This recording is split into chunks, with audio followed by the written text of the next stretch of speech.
African Americans saw greater wage gains under Donald Trump than they've seen under Joe Biden. Unemployment has gone up under Joe Biden, and it went down under Donald Trump. We're seeing it in wages, in crime, and devastation. But what Donald Trump offers is a better way forward. We were better off under Trump, but that's not a black agenda. That's an American agenda. That is South Carolina Senator Tim Scott with me on Friday, Mornings with Maria on Fox Business, on the support that former President Trump is receiving from black voters right now. In a new poll from Marist, the 45th president is making major gains among black voters in the key swing state of Pennsylvania, while President Biden has lost nearly a third of support since the 2020 election. This propelling President Trump into a 2-point lead over Biden in the Keystone State, in which 19 electoral votes are at stake. Joining me now with reaction is the former Housing and Urban Development Secretary, Dr. Ben Carson. Dr. Carson was with President Trump in Detroit. And Dr. Carson, it's always a pleasure to see you. Thank you so much for being here. Thank you, Maria. Thanks for having me, and happy Father's Day to all the fathers out there. Oh, happy Father's Day to you. It's so wonderful to have you on this wonderful day. You were with President Trump in Detroit at that black church. You spoke before President Trump and then watched the reaction. Can you tell us what happened, what took place at that church? Well, it was wonderful to see how many people were enthusiastically receiving the president. The anticipation was just tremendous.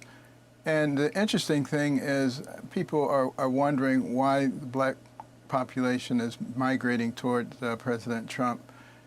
It's not just a black population, it's everybody in America, because what he represents is resilience and the fighting spirit, the can-do attitude that has characterized our success. And you know, he's putting the agenda of the people on the front burner, not politics. He doesn't go around with his finger in the air seeing which way the wind is blowing and then adapt to that, which is what we see on the other side. And it's so unusual to have someone like that in politics, and I think you're going to see a tremendous difference here. This is going to continue right up until the time of election, and of course the other side will do everything they can to keep him out of office, because he represents an existential threat to them and to their domain. And you're also talking about some of the issues that are affecting everyone, not just blacks, not just Hispanics, not just young people, but we're talking about the cost of essentials, which is really the main issue as people go to vote. That, along with this illegal immigration story. Tell me about that and what you believe is most important to some of these swing voters. The Wall Street Journal op-ed recently, how black voters become swing voters. Virginia has not backed a Republican for president in 2 decades. Is that about to flip? All of these very, very deep blue areas are now questionable for the Democrats. Yeah, well, you know, the polling shows that Trump is tied with Biden in Virginia, which is traditionally quite a blue state, and is leading in Pennsylvania. And I think that's going to continue to grow. And again, you know, it's practical things. When you look at the fact that the real inflation rate is up about 19.3%, that really hits people in the pocketbook. When people go to the gas pump, you know, they're suffering.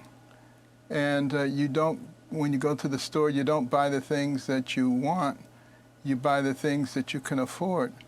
That's not the way that America normally works. And then you look at the immigration issue. You know, people are concerned about the fact that the illegal immigrants are being put in line in front of them. The affairs of the people of our country are being, you know, neglected by the current administration. And I was on the border with the Lieutenant Governor, Dan Patrick of Texas, a few weeks ago, looking at how effective at Eagle Pass they had been. There were only 3 or 4 people a day coming through there. It was thousands before that. And we were talking to the Border Patrol people, asked them if they had cooperation of the federal government, how long would it take to really shut the border down? They said a few weeks, that's all. Wow. So this is eminently fixable, and so many other things are eminently fixable. The problems that we're having as a society right now are all self-inflicted. And it's because we don't have leadership, and the rest of the world is watching us, and we're a laughing stock. And let's just pray that God will preserve us until such time as we have real leadership in this country. You have somebody who's impaired with the nuclear codes, in charge of the military, in charge of the safety of the people of our country. How can this be? Yeah, that's what I was going to raise with you, because we saw more questions about President Biden's capacity when he was on the world stage again this week in Italy, wandering off in the middle of an important moment there where Giorgia Meloni had to redirect him. What are your thoughts on that? You're a doctor. Do you believe President Biden makes it to the election, or will he be? I mean, the Democrats are not stupid, right? But are they going to push to make him withdraw? Well, I'm sure they are gathering and trying to figure out how they get out of this dilemma, which they created, because they knew from the beginning that he was having some cognitive issues. His wife in particular must have known that. And yet there's such a desire for power and prestige that you put the welfare of the country and the people on the back burner. And I hope the people of America understand that. I think the people of America are a lot smarter than many on the left give them credit for. And the media thinks that they can manipulate them so easily with these stories, and how they don't have anything to run on, so all they do is try to demonize Donald Trump. But, I've been with Donald Trump, and when the cameras went around, when he interacted with, on the street people, and he's very interested in them. And that's why he is connecting with those individuals, because they know he's real. There's no agenda, and you don't have to sit there and wonder what he's thinking. He'll tell you what he's thinking, and he shows it. And he also recognizes that our economy has done very well when we let market forces determine where we go, rather than having government mandates determine where we go. That's the difference between our system and the Chinese and the Russians. Well, speaking of the Chinese, we've got, 50,000 Chinese nationals having come into this country in the last year, largely from the San Diego wide-open border. Do you believe that that's by design of Xi Jinping? Of course it is. And, it's not just the Chinese, but who hates us the most? The Iranians. They're coming in from there. They're coming in from over 100 countries.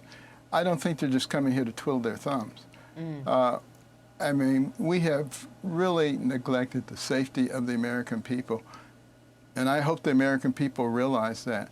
Elections have consequences. And it's not just a presidential election. We got to be thinking about the Senate and the House also, if we really want to make significant change, and soon. Yeah. Dr. Carson, are you expecting to be part of a Trump administration? I am expecting to work for the rest of my life to save our country. Whether I do that from inside or outside of the government is up to God. All right. We will leave it there. Thank you so much for joining me this morning. Dr. Ben Carson, it's always wonderful to see you, former Secretary of Housing and Urban Development. Thank you, sir.